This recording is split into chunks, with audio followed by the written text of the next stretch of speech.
Zəngin Vestgots krallığının şəhzadəsi Galsvinta 567-ci ildə kral Xilperikə ərə getdi. Ər evinə çox böyük xəzinə apardı. Kral Xilperik bir müddətdən sonra xanımından soyudu. Gecələri məşuqələri ilə keçirməyə başladı. Bundan usanan Galsvinta ərinə dedi ki, atasının evinə qayıtmaq istəyir. Çünki ondan hörmət, sevgi görmür.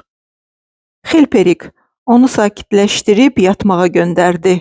Nökərinə isə qadını boğmağı tapşırdı. Rəssam Ejen Filast 1846-cı ildə çəkdiyi Kraliçə Galsvinta'nın qətli əsərində bu hadisə təsvir olunub. Nökər qadını boğur. Arxada duran kral Xilperik bütün bunlara tamaşa edir.